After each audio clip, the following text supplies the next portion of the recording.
बिस्मिल्लाहिर्रहमानिर्रहीम। अस्सलाम वालेकुम माय टू फैमिली। कैसे हैं आप सब लोग? उम्मीद करते हैं ठीक ठाक होंगे। मैं भी बिल्कुल ठीक हूँ। तो जी आज ईद के हवाले से आपके साथ कुछ रेसिपियाँ शेयर करूँगी जो है हमारे किचन के लिए बहुत ही ज़्यादा ज़रूरी है।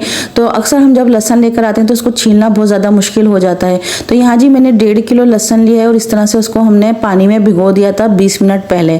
आपके पास ज़्यादा टाइम है तो आप ज़्यादा टाइम के लिए भिगो दीजिएगा। उससे क्या होगा, आपका जो ये छिलका है ना बहुत आसानी से उतर जाएगा और आपकी जो उंगलियों में जलन होने लग जाती है ना छीलने के टाइम पे, तो वो जलन भी आपकी हाथों पर नहीं होगी। तो बहुत ही आसानी से ये लहसन उतर जाता है। जैसे मैं छील रही हूँ, आपको दिखा रही हूँ, इसी तरह से आप छीलेंगे ना। तो एक छोटी सी टिप थी, आपका लहसन बहुत जल्दी और बहुत ही आसानी से जो है छिल जाएगा। बस आपने जो है उसको मार्केट से लाने के बाद उसको 15 से 20 मिनट पहले भिगो देना है। अगर आपके पास ज़्यादा टाइम है तो आप आधा घंटा भिगो दें। उससे जो है आपका लहसन का जो छिलका है ना बहुत ज़्यादा सॉफ्ट हो जाएगा और बहुत ही आसानी से इसको छील लेंगे। तो एक छोटी सी टिप थी, इसके साथ ज़रूर आप इस लहसन को छीलिएगा। आपकी रेसिपी जो है बहुत आसान हो जाएंगी बनाने के लिए। तो यहाँ जी हम ईद के हवाले से कुछ रेसिपियों को शेयर कर रहे हैं जो आपके लिए बहुत ज़्यादा ज़रूरी होती हैं। तो यहाँ जी मैंने लहसन लिया, इसको छील लेंगे लहसन को। साथ ही जी हमने लिया है अदरक, हरी मिर्च। तो ये छोटी छोटी चीज़ें, इनको अगर हम छील के रख लें तो हमारा जो है ईद के टाइम पे जो है किचन में बहुत कम वक्त गुजरेगा। गर्मियाँ बहुत ज़्यादा है। तो यहाँ देखिए मैंने तमाम लहसन को छील लिया है बहुत अच्छे से और हाथों में भी बिल्कुल जलन नहीं हुई। तो ये ढेर सारा लहसन बहुत आसानी से छिल गया है। तो यहाँ मेरे पास जो है 1 किलो ये लहसन है छिला हुआ। ठीक है, 1 किलो ही मेरे पास अदरक है, इसको भी मैंने अच्छे से छील लिया है। साथ ही जो है हमने आधा किलो जो है हरी मिर्चें ली थी इसके साथ मिलाने के लिए, यानी कि 1 किलो लहसन, 1 किलो अदरक और आधा किलो मेरे पास ये हरी मिर्चें हैं। ठीक है, इनको हम तीनों को पीस लेंगे। और साथ ही यहाँ मेरे पास अलग से जो है आधा किलो हरी मिर्चें, इसको भी हम पीस का पेस्ट बना लेंगे। तो ये तमाम चीज़ें आप बनाकर अभी से रख लें, ईद के टाइम पे आपके लिए बहुत ज़्यादा आसानी हो जाएगी। तो आप ये ईद की प्रिपरेशन अभी से करके रख लेंगे ना, आप यकीन जाने आपका बहुत ज़्यादा टाइम बच जाएगा। जब आप किचन में मज़े मज़े की रेसिपियाँ बना रहे होंगे ना घर वालों के लिए, तो जब ये आपकी छोटी छोटी सी रेसिपी हम कंप्लीट होंगी ना, तो आप बहुत आसानी से, बहुत ही जल्दी से, झटपट से तमाम रेसिपियों को तैयार कर लेंगे। तो यहाँ देखिए मैंने तमाम लहसन को अच्छे से पीस लिया है। लहसन की पूरी रेसिपी चाहिए तो मेरे चैनल पर मौजूद है कि किस तरीके से आप लहसन को पीस कर महफूज कर सकते हैं। तो यहाँ जी मैं ढेर सारा लहसन पीस रही हूँ, तकरीबन जो है मेरा 3 से 4 महीने आराम से चल जाएगा फ्रीजर में रखकर। ठीक है, तो इसको किस तरीके से महफूज करेंगे, किस तरीके से रखेंगे, तो रेसिपी के साथ जुड़े रहिएगा। अगर लहसन और अदरक और हरी मिर्चों का पेस्ट की पूरी रेसिपी चाहिए तो मेरे चैनल पर मौजूद है। तो जी यहाँ जी मैंने अदरक को भी पीस लिया है देखें, और लहसन भी मैंने पीस लिया है। ठीक है, साथ ही जो हमने आधा किलो हरी मिर्चें ली थी ना वो भी पीस लिया है। अब हमने क्या करना है, तीनों चीज़ों को अच्छे से मिक्स कर लेना है। और इसी दौरान अगर अभी तक आप लोगों ने मेरे चैनल को सब्सक्राइब नहीं किया तो जल्दी से मेरे चैनल को सब्सक्राइब करें, लाइक करें और साथ ही लगे बेल आइकन को लाजमी प्रेस कर दें। उससे क्या होगा, मेरी हर नई आने वाली वीडियो का नोटिफिकेशन सबसे पहले आपके पास पहुंच जाएगा, जो बिल्कुल फ्री है। तो देखिए यहाँ जी हमने तीनों चीज़ों को एक साथ मिक्स कर देना है अच्छे से, और फिर हमने इसको किस तरीके से रखना है, रेसिपी के साथ जुड़े रहिएगा। बहुत ही काम की और ज़बरदस्त सी आज की रेसिपी आप लोग के साथ शेयर कर रही हूँ। कुछ टिप्स वगैरह हैं। तो यहाँ जी मैंने जो आधा किलो हरी मिर्ची ली थी वो भी पीस लिया है। साथ ही मैंने 1 किलो जो है पपीता है उसको लेकर पीस लिया है। ठीक है, इसका हमने क्या करना है, हमने इसके छोटे छोटे से पाउच बना लेने हैं अपनी रेसिपियों के हिसाब से। ये देख लें, हरी मिर्चों का भी हमने पेस्ट बनाकर तैयार कर लिया है, इसको भी रखेंगे, सेव करेंगे।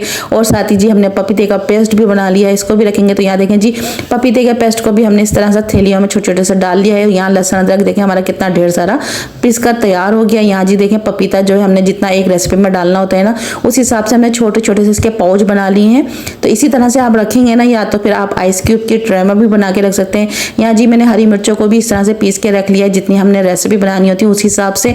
आप भी अपनी रेसिपियों के हिसाब से कम ज़्यादा करके इस तरह से इसकी रेसिपियों के पाउच बना लें। आप यकीन जाने आपकी ज़िंदगी आसान हो जाएगी। और निगत की रेसिपी के साथ जुड़े रहेंगे ना, तो आपको छोटी छोटी टिप्स और छोटी छोटी सी रेसिपियाँ आपको मिल जाएंगी। तो साथ ही जी हमें ज़रूरत पड़ती है कुटा पिसा हुआ धनिया और जी ज़ीरे की। तो यहाँ जी हमने ज़ीरा लिया है, 150 ग्राम ज़ीरा लेकर इसको हमने भूनना है, और 150 ग्राम ही मैंने साबुत धनिया लिया है।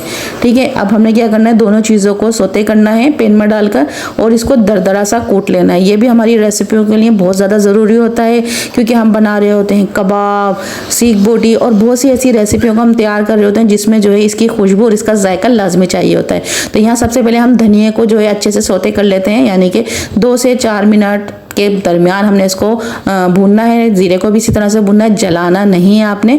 और जो है इनको अच्छे से भूनने के बाद हल्की सी जब इसमें से खुशबू आने लग जाएगी, आपने जलाना नहीं है, बार बार आपको बता रही हैं। तो इसको भी आपने इस तरह से अच्छे से सौते कर और किसी बड़ी प्लेट में निकाल लेना, ताकि अच्छे से ठंडा हो जाए। जब इसको ठंडा कर लें आप, उसके बाद आपने इसको जो है या तो मिक्सी का जो मसाले वाला जार होता है ना, उसमें जो है आप पस मोड पर चलाएंगे दरदरा सा कूट जाएगा, या आप जो इमाम दस्ता होता है उसके अंदर आप इसको कूट लें। आपके पास दोनों ऑप्शन है, ये भी बनाकर आप रख लें। आप यकीन जाने देखने में बहुत छोटी छोटी सी रेसिपियाँ, लेकिन ये बहुत ज़्यादा काम आने वाली हैं बकरा ईद पर। तो इस बकरा ईद पर आप मेरी रेसिपियों को, मेरी टिप्स को लाजमी शेयर कीजिएगा अपने साथ। आप यकीन जाने घर वाले बहुत ही ज़्यादा खुश हो जाएंगे। और ये छोटी छोटी सी टिप्स और छोटी छोटी सी ये ज़रूरत वाली जो है रेसिपियाँ बनाकर अभी से रख लेंगे ना, तो आपका ईद के दिन जो है या कोई दावत या अभी कोई भी आप पार्टी वगैरह करेंगे ना, उस टाइम पर आपको ये छोटी छोटी सी जो रेसिपी आप भी बनाकर रख लेंगे ना, बहुत काम आने वाली हैं। तो यहाँ जी हमने जीरे को भी अच्छे से सोते कर लिया है और साबुत धनिए को भी। और जब वो ठंडा हो जाएगा तो आपने क्या करना है जी, उसको किसी प्लेट में निकाल लेना है। जब वो ठंडा हो जाए उसके बाद ही आपने इसको कूटना है, ठीक है, या पीसना है। तो देखिए अच्छे से ठंडा हो गया, आप या तो इसमें कूट लें या फिर आप ये मिक्सी का जो जार होता है उसमें कूट लें।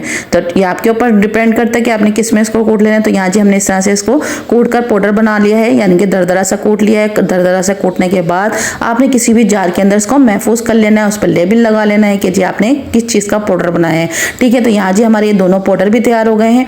अब कर लेते हैं जी प्याज की भी तैयारी, क्योंकि प्याज को फ्राई होने में बहुत ज़्यादा टाइम लगता है। तो यहाँ जी हमने इस तरह से प्याज को फ्राई कर लेना है। तो यहाँ मैंने 2 किलो प्याज लिया था, इस तरह से हमने कट कर लिया है और इसको सिंपल ऑयल में डालकर आप इसको अच्छा सा गोल्डन फ्राई करके इसको भी तैयार करके रख लें, ठीक है। यहाँ मैंने पहले से भी और फ्राई करके रखा हुआ था और 1.5 किलो प्याज मैंने अभी गोल्डन फ्राई कर लिया। इसको आप किसी भी अखबार पर, टिश्यू पेपर पर या किचन टॉवल पर फैला दें, ये बहुत ज़्यादा क्रिस्पी सी हो जाएगी। उसके बाद जो है आपने जो है इसको भी किसी भी एयर टाइट डब्बे के अंदर या जिपलॉक बैग के अंदर कर महफूज कर लेना है। तो यहाँ जी हमारी ये भी अच्छी सी एक रेसिपी तैयार हो गई। अब आपने कुछ प्याज को चॉप करके रख लेना है, ठीक है। तो यहाँ जी हमने चॉपर में प्याज डाल ली, इसको भी आपने चॉप करके और किसी भी जो है जिपलॉक बैग के अंदर या छोटे छोटे कंटेनर बनाकर आप रख लें, ठीक है। इसी तरह से मैं टमाटरों को भी चॉप कर लूँगी, क्योंकि जो बकरा ईद की रेसिपियाँ होती हैं ना, तो उसमें इस तरीके की रेसिपियाँ बहुत ज़्यादा ज़रूरी डलती हैं, ठीक है। आप इस तरह से प्याज को भी चॉप कर लें और टमाटर को भी चॉप कर लें। तो यहाँ देखिए ढेर सारा हमारा प्याज भी अच्छा सा गोल्डन हो गया है और हमारी प्याज भी चॉप हो गई और हमारे टमाटर भी चॉप हो गए। तो यहाँ ढेर सारे थे, लेकिन हमने आपको दिखाने के लिए सामने काउंटर पर इतना रखा है, ठीक है। इसको फिर आप महफूज कर लें किसी भी जिपलॉक बैग के अंदर।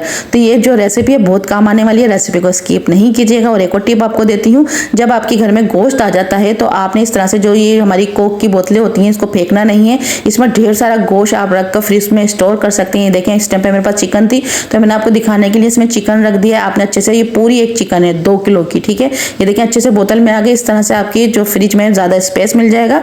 तो इसी तरह से रेसिपी के साथ जुड़े रहिएगा। अपना बहुत ख्याल रखिए, मुझे भी इजाज़त दीजिए। अल्लाह हाफिज़।